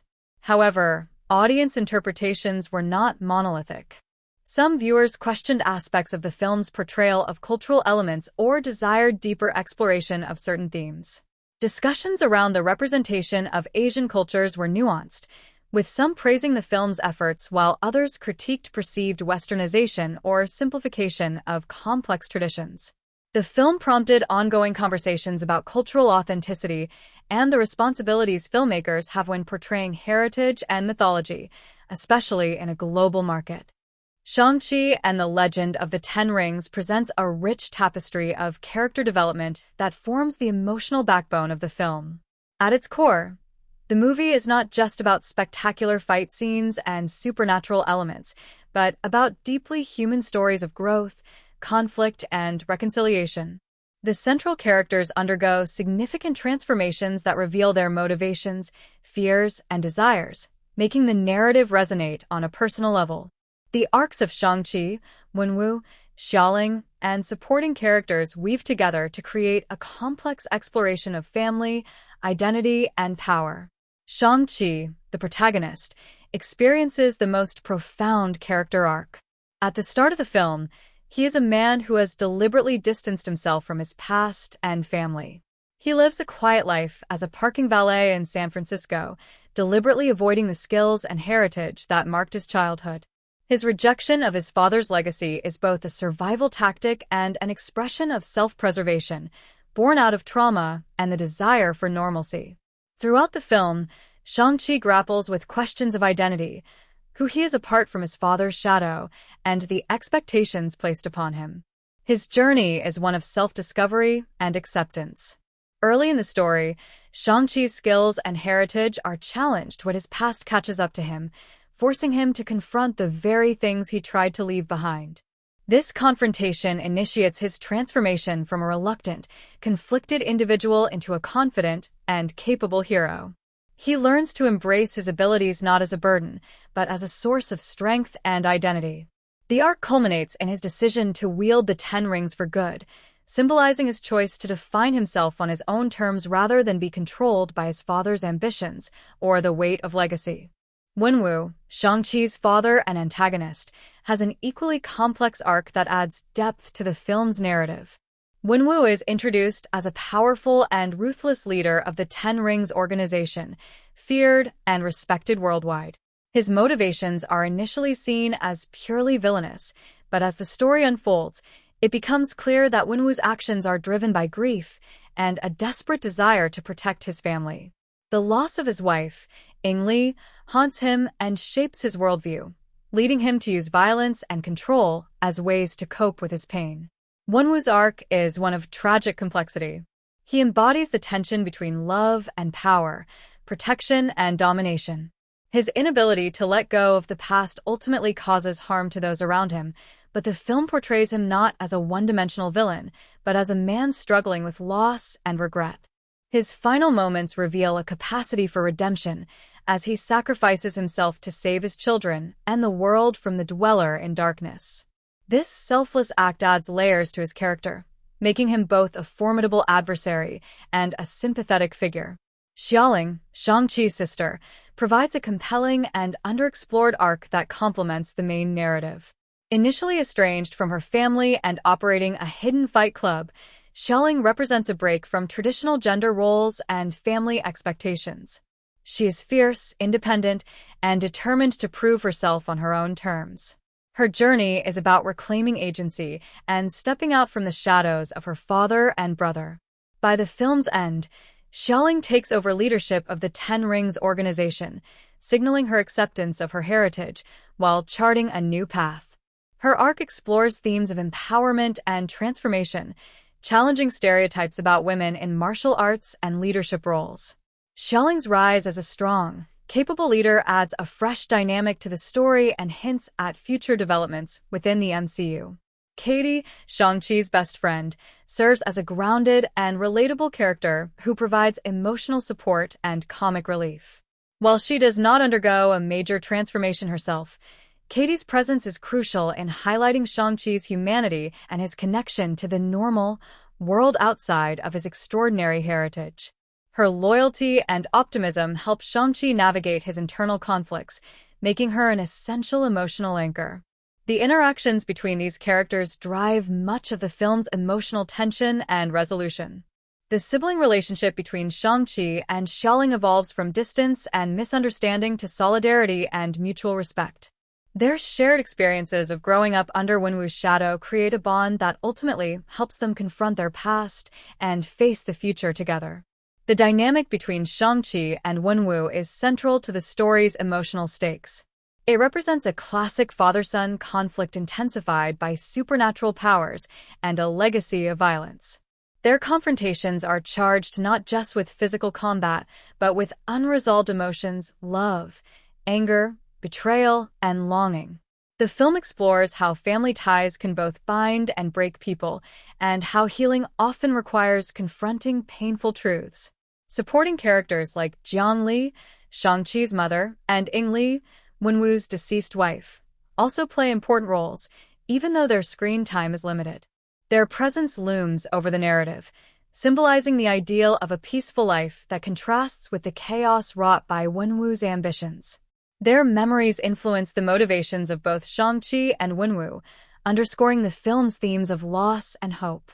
The character arcs in Shang-Chi also reflect broader themes of cultural identity and diaspora. Shang-Chi's struggle to reconcile his Western upbringing with his Eastern heritage is mirrored in his personal growth. His acceptance of the Ten Rings and his family's legacy can be read as a metaphor for embracing one's roots, even when they are complicated or painful. This narrative resonates strongly with audiences who experience similar tensions in their own lives. The costume and set design in Shang-Chi and the Legend of the Ten Rings play an essential role in establishing the film's tone, cultural context, and character identities. These visual elements work together to create an immersive world that balances contemporary realism with mythic and fantastical elements, reflecting the story's blend of grounded human emotion and supernatural adventure. Through thoughtful costume choices and detailed set designs, the film communicates important information about social status, cultural heritage, personality, and mood, enriching the narrative and enhancing the audience's connection to the characters and their environment. Starting with costumes, the film's wardrobe effectively distinguishes the characters while honoring cultural influences and practical considerations. Shang-Chi's costumes are designed to reflect his dual identity as both an ordinary young man living in modern San Francisco and a skilled martial artist with an extraordinary heritage. His everyday clothing is casual and understated, simple hoodies, jackets, and jeans, signaling his attempt to blend into the modern world and live a low-profile life. However, as the story progresses and Shang-Chi embraces his legacy, his costumes evolve to incorporate more traditional Asian design elements and martial arts influences, such as the iconic dragon scale pattern suit he wears during the climactic battles. This outfit is both functional and symbolic, representing his acceptance of his heritage and his role as a hero. Wenwu's costumes, on the other hand, reflect his status as a powerful and commanding figure. His clothing is often elaborate and regal, mixing traditional Asian elements with modern tailoring to convey authority and menace. The richness of his garments, heavy fabrics, intricate patterns, and dark tones, adds to his imposing presence. The designs also subtly reference historical warrior attire, connecting Wenwu to a long lineage of martial tradition and emphasizing his role as the Ten Rings leader. The costumes for Wenwu's henchmen similarly blend practical combat, with stylistic touches that maintain a cohesive visual identity for the villainous organization. Xiaoling's wardrobe serves to highlight her fierce independence and defiance of expectations. Her costumes are often practical for fighting but incorporate unique details that set her apart from both Shang-Chi and Wenwu. They mix elements of street style and martial arts gear, reflecting her role as a fighter who operates outside traditional family structures. Her clothing choices signal her rebellious spirit and determination to forge her own path. Her eventual transition to the leader of the Ten Rings organization is marked by a shift in costume design that combines strength with elegance, hinting at her growth and empowerment. The supporting characters' costumes also contribute to storytelling. Katie's bright, casual attire contrasts with the more serious tones worn by Shang-Chi and the villains, emphasizing her role as the lighthearted, relatable friend. The wardrobe choices throughout the film are diverse, reflecting the multicultural, urban environment of San Francisco, as well as the film's broader global setting. Moving to set design, the film masterfully constructs a variety of environments that enhance both narrative and visual storytelling. The initial urban setting in San Francisco grounds the story in a recognizable, modern reality. The sets capture the diversity and vibrancy of the city, with detailed street scenes, colorful markets, and authentic interiors that give the world a lived-in feel. This attention to detail helps audiences connect with Shang-Chi's everyday life before the story expands into more fantastical territory. The mystical and fantastical locations in the film showcase an imaginative and culturally inspired aesthetic. The hidden village where Shang-Chi's mother comes from is beautifully rendered, combining lush natural landscapes with traditional Chinese architecture. The design of this setting reflects themes of heritage, peace, and balance, contrasting sharply with the chaos of the outside world. The village's layout, the use of natural elements, and the intricately decorated buildings evoke a sense of timelessness and spiritual depth.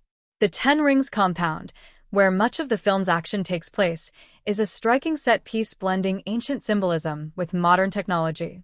Its architecture is imposing and mysterious, featuring dark tones, intricate carvings, and the omnipresent motif of the Ten Rings. The set design here creates a foreboding atmosphere that reflects the organization's power and menace. The interiors are designed with sharp angles and cold lighting, amplifying the tension during key confrontations. In terms of visual symbolism, the Ten Rings themselves appear throughout the set and costume design, reinforcing their importance to the story. Whether as physical weapons, decorative motifs on clothing, or architectural details, the rings are a constant reminder of the legacy and power that the characters struggle with. The film also uses set design effectively to support the pacing and tone of various scenes. Intimate character moments are often set in warmly lit, cozy interiors that invite empathy and reflection, while action sequences take place in visually dynamic environments that emphasize movement and spectacle. The contrast between these settings helps maintain narrative balance and emotional depth. Costume and set design collaborate closely with the film's visual effects and cinematography to create a cohesive aesthetic. For example, the dragon scale patterns on Shang-Chi's suit are complemented by lighting and visual effects that highlight their texture and movement, enhancing the impact of his fight scenes. Similarly, the atmospheric lighting of the Ten Rings compound enhances the sense of danger and mystery. The makeup and hairstyling also play important roles in character presentation. Subtle details such as scars, makeup styles, and hairstyles reflect personality traits and character arcs. Wenwu's long hair and beard contribute to his commanding and somewhat archaic presence, while Shang-Chi's more modern look underscores his initial detachment from tradition. The attention to cultural authenticity in costume and set design was a priority for the filmmakers, involving collaboration with cultural consultants and designers familiar with Asian art and history. This effort helped the film avoid many common pitfalls of cultural misrepresentation, creating a respectful and visually rich portrayal of diverse traditions. At the same time, creative liberties were taken to blend myth and fantasy with real-world aesthetics, crafting a unique visual style that serves the story's epic tone. In conclusion, the costume and set design in Shang-Chi and the Legend of the Ten Rings are integral to the film's storytelling power. They establish character identities, enhance cultural themes, and create immersive environments that support both the emotional and action-driven aspects of the narrative. The careful balance between authenticity and fantasy, modernity and tradition, contributes to a visually stunning and meaningful cinematic experience.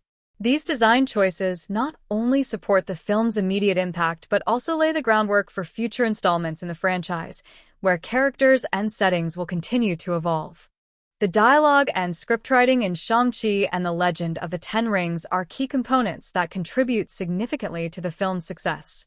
The screenplay balances action, humor, exposition, and emotional depth in a way that feels natural and engaging. It effectively supports character development, advances the plot, and maintains a steady rhythm that keeps audiences invested. The scriptwriters crafted dialogue that blends traditional superhero elements with fresh, culturally specific details and relatable interpersonal moments. This combination helps the film stand out within the Marvel Cinematic Universe, while also making it accessible to a broad audience. At the heart of the script is the focus on character-driven dialogue. Conversations between Shang-Chi and other characters reveal their motivations, fears, and personal struggles without resorting to heavy-handed exposition. The interactions are often layered with meaning, using subtext and humor to convey emotional truths. For example, the exchanges between Shang-Chi and his friend Katie provide comic relief and lightness, balancing the tension of the darker family conflict. Their banter feels genuine and grounded, reflecting a real friendship rather than a forced plot device. The dialogue also serves to humanize larger-than-life characters. Wenwu, the antagonist, is given moments of vulnerability through his words, which reveal the depth of his grief and the complexity of his motivations. His speeches are measured and deliberate, capturing both his authority and the pain beneath his hardened exterior. This nuanced writing helps avoid the trap of turning him into a one-dimensional villain, making his character more compelling and the conflict more emotionally charged. One of the most memorable aspects of the script is how it handles cultural identity. The dialogue includes a mixture of English and Mandarin, reflecting the film's Asian heritage and adding authenticity. The use of language is respectful and purposeful, avoiding stereotypes while allowing the characters to express their cultural backgrounds naturally. This choice enhances the immersive quality of the film and helps convey the theme of navigating dual identities. The script also cleverly uses humor to lighten the mood and endear characters to the audience. Katie's witty remarks, Shang-Chi's awkward moments, and the occasional playful exchanges between siblings provide relief from the intense action and dramatic stakes. This humor is never out of place or distracting. Instead, it feels integrated into the story's fabric, making the characters more relatable and the narrative more enjoyable. In terms of structure, the screenplay follows a classic three-act format with clear setup, confrontation, and resolution. The pacing of dialogue is carefully controlled to maintain momentum while allowing space for character moments. The opening scenes efficiently establish Shang-Chi's world and his internal conflict through succinct conversations and minimal exposition. As the plot progresses, the dialogue becomes more charged with emotion and stakes, culminating in powerful exchanges during the film's climax. The film scriptwriters use dialogue to build tension and suspense effectively. Confrontations between Shang-Chi and Wenwu, as well as other key moments, feature sharp, impactful lines that heighten the drama. These verbal exchanges often serve as preludes to physical battles, adding emotional weight to the action. The carefully crafted lines ensure that fights are not just visually thrilling but narratively meaningful. Memorable quotes and lines from the film have contributed to its cultural footprint. Phrases such as, "You are Shang-Chi," and "The 10 Rings are mine," resonate with fans and symbolize key moments of transformation and power. These lines are delivered with emotional intensity and have become iconic within the context of the film, often referenced in discussions and fan communities. The screenplay also embraces mythology and fantasy in its dialogue, using ancient stories and symbolism to enrich the narrative. References to the Ten Rings history, the mystical village, and the Dweller in Darkness are woven into conversations in a way that provides background without overwhelming the audience. This approach keeps the story accessible while deepening the world building. Another strength of the script is its handling of family dynamics.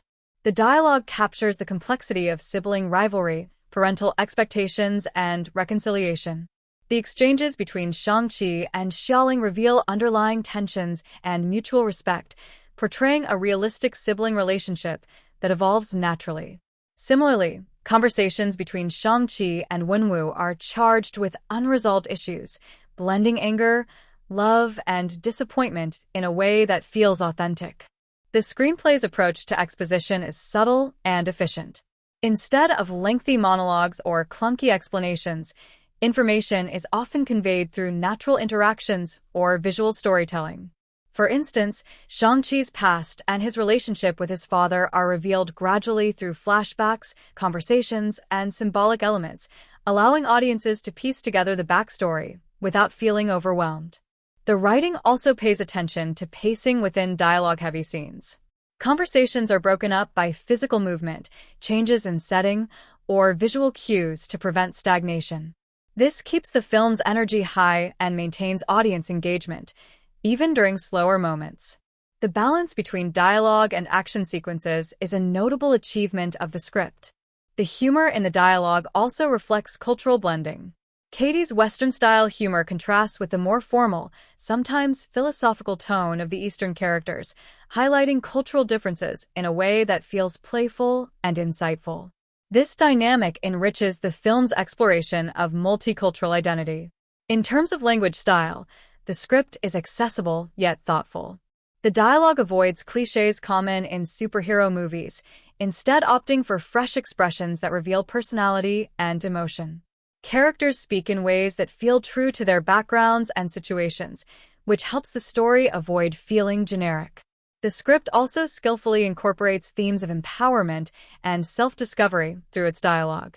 Lines that emphasize Shang-Chi's journey towards self-acceptance and strength are woven throughout the film, reinforcing the narrative arc. These moments resonate because they feel earned rather than preachy, thanks to the careful character development behind them. Overall, the dialogue and scriptwriting in Shang-Chi and the Legend of the Ten Rings contribute greatly to its success as a film. The screenplay balances humor, emotion, exposition, and action, creating a cohesive and engaging story. It brings characters to life with depth and authenticity, handles cultural elements with respect and nuance, and maintains a narrative flow that keeps audiences invested from start to finish. The memorable lines and carefully constructed conversations have helped the film establish a distinct voice within the Marvel Universe, making it both entertaining and meaningful. The marketing and promotional campaign for Shang-Chi and the Legend of the Ten Rings was a carefully orchestrated effort that combined traditional strategies with innovative digital engagement to build anticipation and connect with diverse audiences around the world. The film's promotion reflected its cultural significance as the first Marvel superhero movie with an Asian lead and an Asian creative team, and the campaign successfully highlighted this milestone while appealing to Marvel's established fanbase. Through trailers, posters, social media activity, merchandising, and partnerships, the marketing helped position Shang-Chi as both a groundbreaking cultural event and a must-see blockbuster. The campaign began months before the film's release with teaser trailers that introduced audiences to the character of Shang-Chi and the film's unique aesthetic. The initial teaser focused on showcasing the film's martial arts action and mystical elements, while teasing the legacy of the Ten Rings. The use of fast-paced editing, dynamic fight scenes, and glimpses of the film's rich world-building created excitement and curiosity. Importantly, the trailers balanced action with moments of humor and character development, giving a sense of the film's emotional core. As the release date approached, the trailers became more detailed, revealing key characters like Wenwu, Xiaoling, and Katie, and further exploring the film's themes of family and identity. The marketing materials highlighted the film's stunning visuals and the innovative use of the Ten Rings as both weapons and symbols, building intrigue around the mythology. These trailers were released globally with subtitles and dubbed versions to reach international markets, particularly emphasizing China and other Asian regions, where Marvel sought to capitalize on the film's cultural relevance. Posters and key art played a crucial role in the marketing strategy. The promotional posters combined classic superhero iconography with Asian-inspired design elements. The central image often featured Shang-Chi in a heroic pose, with the glowing 10 rings prominently displayed on his arms, surrounded by vibrant colors and motifs like dragons and ancient calligraphy. These visuals reinforced the film's cultural identity while appealing to superhero fans. Character-specific posters were also used, spotlighting Wenwu's dark, commanding presence and Xiaoling's fierce independence, helping to establish the emotional stakes and interpersonal dynamics. Social media was a major platform for the film's promotion. Marvel and Disney leveraged their official accounts, influencers, and fan communities to generate buzz. The marketing team engaged audiences with behind-the-scenes content, cast interviews, and interactive posts. One notable approach was the use of short videos featuring key cast members sharing their excitement and discussing the importance of representation, which helped create a personal connection with fans. The hashtags related to the film trended regularly, fostering vibrant online conversations and fan art. The campaign also tapped into the enthusiasm of Asian and Asian American communities by partnering with cultural organizations and influencers. These collaborations included special events, panel discussions, and screenings that celebrated the film's representation milestones. Such outreach efforts helped amplify the film's impact beyond typical superhero audiences and fostered a sense of pride and ownership among underrepresented groups. Merchandising was a key element of the promotional campaign. Action figures, clothing, accessories, and collectibles featuring Shang-Chi and other characters were released in coordination with the film's debut. The merchandise often incorporated the iconic imagery of the 10 rings and the film's distinctive color palette. Collaborations with fashion brands and designers helped bring the film's aesthetic into mainstream culture, broadening its appeal. The film's marketing also included innovative digital strategies.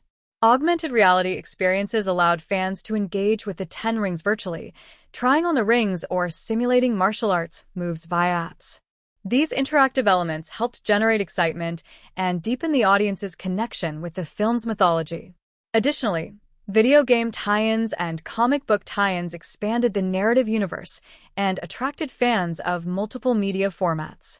Publicity events were critical in the film's promotional efforts.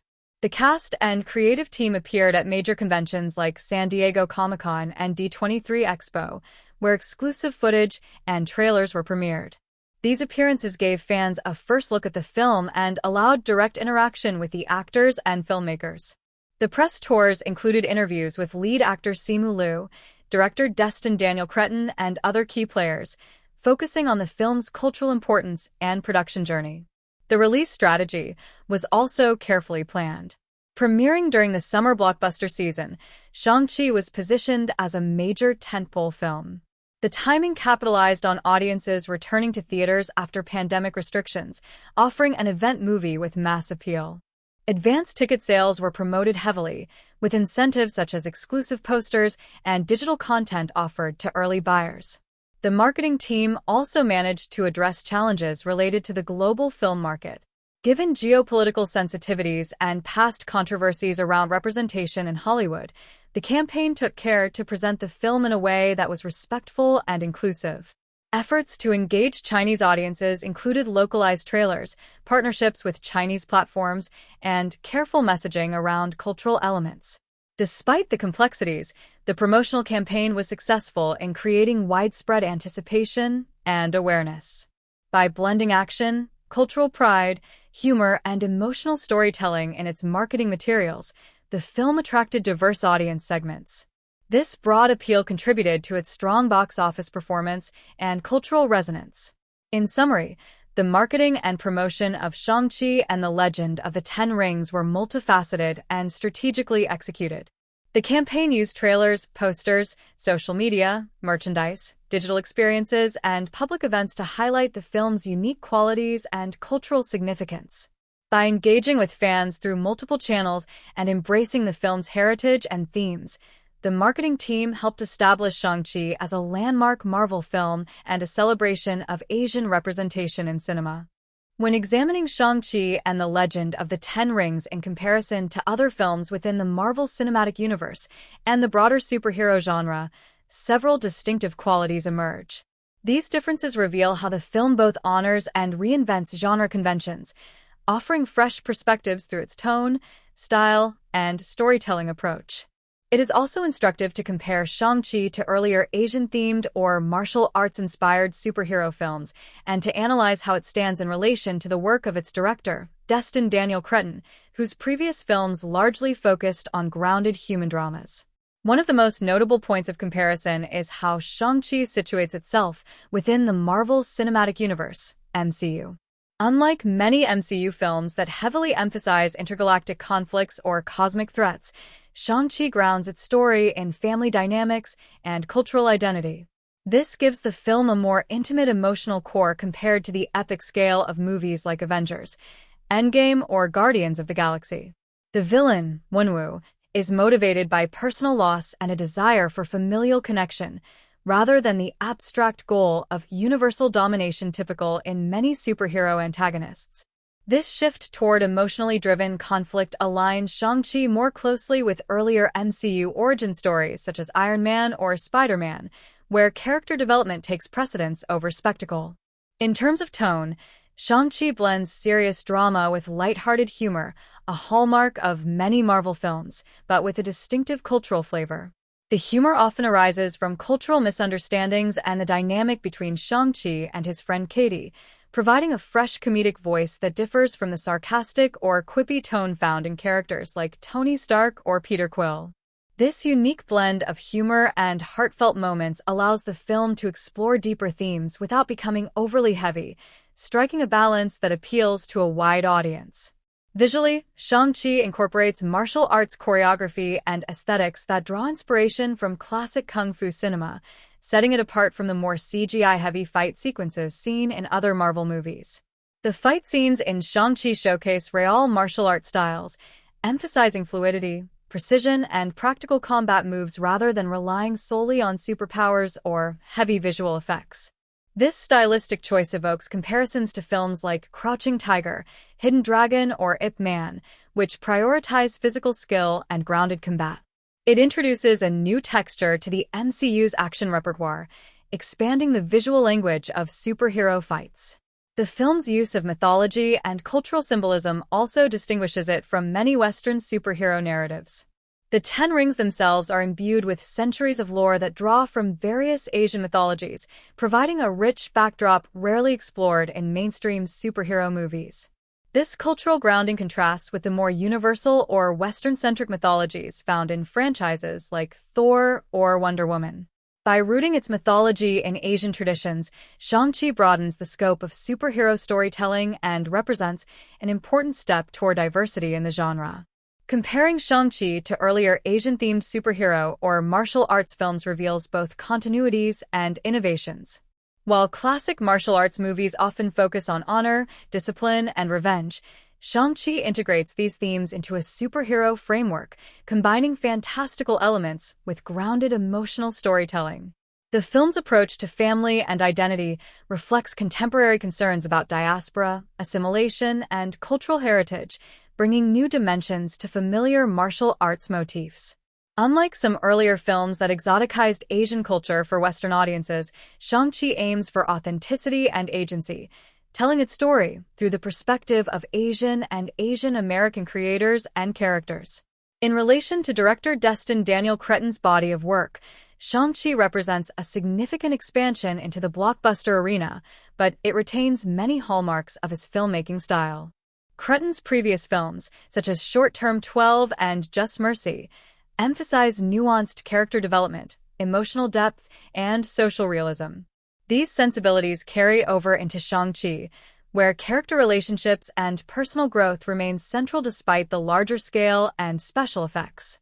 The film's quieter moments of introspection and familial tension echo the director's interest in complex human stories, distinguishing Shang-Chi from more spectacle-driven superhero films. When compared to other MCU origin stories, Shang-Chi also stands out for its treatment of the villain. Wenwu is a multifaceted antagonist whose motivations stem from love and grief rather than pure villainy. This complexity is less common in superhero movies, where villains often serve primarily as obstacles. Wenwu's characterization invites empathy and challenges viewers to consider the consequences of trauma and the longing for connection, enriching the narrative's moral ambiguity. In terms of narrative structure, Shang-Chi follows the familiar hero's journey arc, but incorporates cultural storytelling elements that give it a unique rhythm. The film's flashbacks, use of mythic symbolism, and incorporation of martial arts training scenes pay homage to both traditional Asian storytelling and the superhero origin format. This hybrid narrative style helps bridge cultural divides and make the story accessible while honoring its roots. Looking at the film alongside other recent efforts to diversify superhero cinema, Shang-Chi shares common goals with movies like Black Panther and Spider-Man: Into the Spider-Verse. Each of these films centers on underrepresented communities and cultures, using superhero stories as vehicles for cultural pride and representation.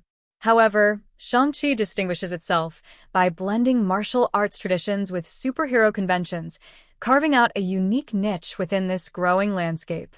Furthermore, Shang-Chi can be contrasted with films like Doctor Strange or Black Widow, which focus more on mystical or espionage elements. While those films explore the supernatural or spy thriller genres within the MCU, Shang-Chi grounds its supernatural aspects in martial arts mythology and familial drama, resulting in a more intimate and culturally textured story. In conclusion, Shang-Chi and the Legend of the Ten Rings occupies a unique place within the superhero genre and the Marvel Cinematic Universe. Its blend of family drama, martial arts action, and cultural mythology sets it apart from many of its predecessors and contemporaries. By drawing on the director's strengths in character-driven storytelling and integrating authentic cultural elements, the film both honors genre conventions and expands their possibilities. This comparative analysis highlights Shang-Chi as a milestone in superhero cinema, offering a fresh voice and vision that enrich the landscape and pave the way for more diverse storytelling in blockbuster filmmaking.